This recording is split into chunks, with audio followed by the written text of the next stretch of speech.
Alleluia,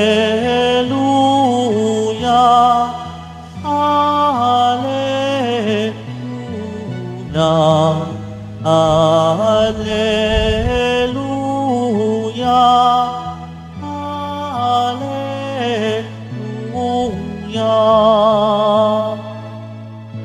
Pagkaing dulot ay buhay, si Jesus na poong mahal, buhay natin siya kailanman. Alleluia, Alleluia, Alleluia,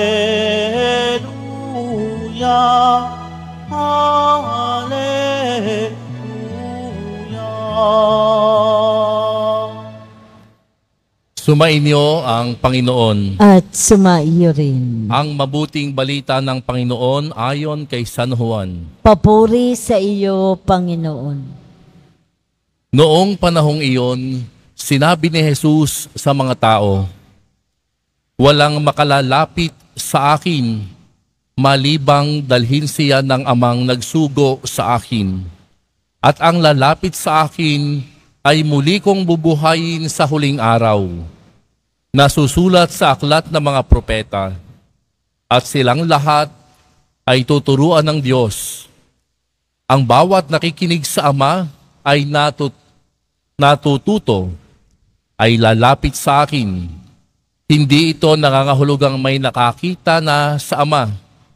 Yaong nagmula sa Diyos ang tanging nakakita sa Ama. Sinasabi ko sa inyo, ang nananalig sa akin ay may buhay na walang hanggan. Ako ang pagkaing nagbibigay buhay.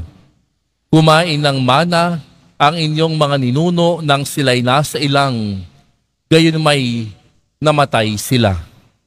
Ngunit ang sino mang kumain ng pagkaing bumaba mula sa langit ay hindi mamamatay. Ako ang pagkaing nagbibigay buhay na bumaba mula sa langit. Mabubuhay magpakailanman ang sino mang kumain nito, at ang pagkaing ibibigay ko sa ikabubuhay ng sanlibutan ay ang aking laman. Ang mabuting balita ng Panginoon. Pinupuri ka namin, Panginoong Hesukristo. Magsiupo muna ang lahat. Isang pasasalamat at papuri sa ating minamahal na Jesus Nazareno.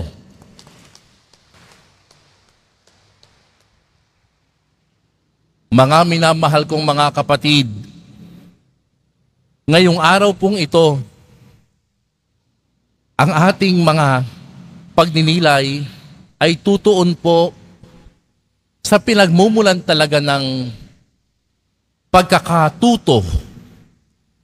At ito ay ang Espiritu Santo. Tayo ay natututo sapagkat sa pamamagitan ng Espiritu Santo, may pananampalatayang naitatanim sa atin sapagkat sa pamamagitan ng Espiritu Santo. In other words, the Holy Spirit is the primary agent of evangelization. At ito po'y ating napakinggan sa unang pagbasa, mga kapatid, mula sa aklat, mula sa gawa ng mga apostol, Acts of the Apostles.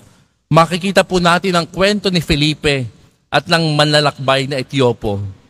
Sa pamamagitan po ng pagtuturo ng Espiritu Santo, si Felipe ay naparoon sa Etiopo at tinuruan siya tungkol sa Ebanghelyo ni Kristo. Yung pong Etiopo ay nagtangkang unawain ang banal na kasulatan, subalit hindi niya ito magawa ng nag-iisa. Ngunit, dahil po sa biyaya ng Diyos at sa tulong po ni Felipe, nagbukas ang puso ng Etiopo sa pagtanggap ng pananampalataya at bininyagan po siya sa pangalan ni Jesus. Mga kapatid, maganda nating pagnilayan. Sino po ba yung mga taong naging instrumento ng Diyos upang mas matuto tayo tungkol sa kanyang aral. Sino-sino po yung mga tao na ginamit ng Diyos sa buhay mo ngayon? Sino yung naka-inspire sa iyo na mas makilala ang Diyos? Ang iba sa inyo, ang inyong mga lolo at mga lola, siguro tinuruan kayo, iminulat kayo, magsisimba tayo sa Quiapo. Sa simula ganun, di ba? O magsisimba tayo sa Quiapo. Pagkatapos, bibili tayo ng hopya. Kakain tayo doon sa masarap na may palabok. Subalit sa pagdating ng panahon, ito palang ating mga lolo't lola, ginamit pala ng Diyos upang maging instrumento para mas makilala natin ang Diyos. At ito yung masasabi nating isang biyaya. Alam niyo po, nakaka-inspire yung mga lolo't lola. Kahit po uugod-ugod na, nagpipilit po na makapunta sa simbahan. Kahit masakit ang katawan, talagang pupunta sa simbahan. Nawa po sa ating mga kabataan, ito po yung ating maging inspirasyon, ang ating mga lolo't lola, kung paano sila nagpakita ng pananampalataya sa atin. Amen?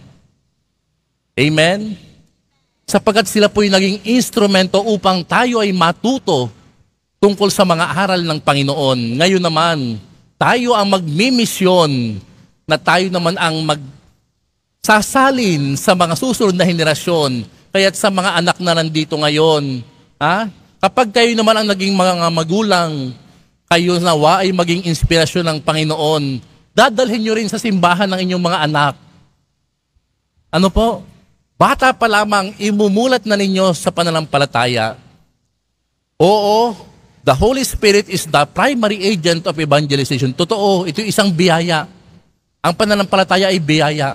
Subalit, may mga tao sa buhay natin na instrumento ng Diyos para ikaw mas makilala mo ang Panginoon. Alam nyo, magpasalamat kayo sa inyong mga lolo't lola sa mga pagkakataong sila'y naging inspirasyon ninyo upang tumibay ang inyong pananampalataya sa Diyos. Kung ang inyong mga lolo't lola ay wala na ngayon, ipagdasal ninyo sila. Alalahanin ninyo sila. Ganon din ang inyong mga magulang, maaaring ang inyong mga tito din, ang inyong mga tita, instrumento ng Panginoon para ikaw makilala mo ng lubusan ng Panginoon. Amen? Nagpapasalamat ba kayo sa mga taong ipinadala ng Diyos sa buhay ninyo? Mga kapatid, ganun po ang nangyari sa ating unang pagbasa. Si Felipe ginamit na instrumento ng Panginoon upang yung pong Etiopo ay tanggapin ang pananampalataya, upang ang Etiopo ay manalig sa ating Panginoon. At ang naging resulta, nagpabinyag, nagpabautismo. Mga kapatid, sa ating ebanghelyo naman, ayon kay San Juan, ipinahayag po ni Jesus ang kanyang mahalagang mensahe. Ano ba yung mensahe? Na si Jesus po ang tinapay ng buhay. Mga kapatid, tuwing tinatanggap natin si Jesus sa banal na komunyon, nawa siya'y magbigay buhay sa ating nanlulupaypay na katawan. At kapag tinanggap mo na si Jesus, ikaw naman ay magbigay buhay din sa iyong mga kasamahan sa bahay, kasamahan sa buhay, kasamahan sa trabaho. Minsan kasi may mga tao, kinakailangan lamang ng inspirasyon mula sa iyo. Ang iba gusto lang sumuko, subalit dahil ikaw ay biniyayaan ng Diyos na maging buhay. Ikaw ay nagbibigay ngayon ng buhay. Bakit? Sapagkat tinanggap mo ang regalo mula kay Jesus. Siya mismo, si Jesus ang tinapay ng buhay. Mga kapatid, siya ang nagmumula sa langit at ang sino mang pumunta at lumapit kay Jesus ay hindi na magugutom at ang sino mang sumampalataya kay Jesus ay hindi na mauuhaw. Mga kapatid, tayo ay may iba't ibang uri ng pagkagutom at pagkauhaw. Kaya nga, tayo'y lumalapit kay Jesus. Tayo nagpupunta dito sa Quiapo sapagkat mayroon tayong pagkagutom, mayroon tayong pagkauhaw. Ang iba sa atin, mabigat na ang problema, pupunta sa Quiapo sapagkat alam natin na kay Jesus makasusumpong tayo ng tunay na nakaginhawahan. Lalapit ka sa Quiapo kapag alam mong ang budget mo talagang walang-wala na. Hirap na. Lalapit, magdarasal sa ating Panginoong Jesus Nazareno sapagkat alam natin na siya ay pinagmumulan ng buhay, tinapay ng buhay. Mga kapatid, totoo, si Jesus, never ka namang pababayaan. Lumapit ka palagi kay Jesus. At nawa mga kapatid, ang mga kwentong ito ng ating pagniniling ngayon ay tumulong sa atin upang ating maunawaan na kailanman ang lahat ng meron tayo, ang pananampalataya, ang mga biyaya sa buhay mo, lahat ng mga ito ay gift, regalo, kaloob mula sa Diyos.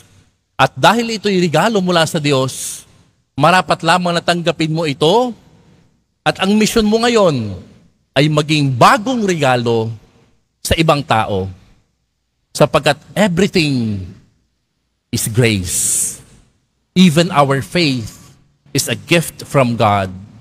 At ating pasalamatan palagi ang ating Panginoong Diyos sa pagbibigay sa atin ng regalong ito. Lahat ng nagsimba ngayon, paglabas nyo sa simbahang ito ng Quiapo, kayo yung regalo ng Diyos sa ibang tao. Magbigay kayo ng pag-asa. Magbigay kayo ng buhay. Magbigay kayo ng inspirasyon. Sapagkat kayo, tatanggapin nyo si Jesus, ang tinapay ng buhay. Amen.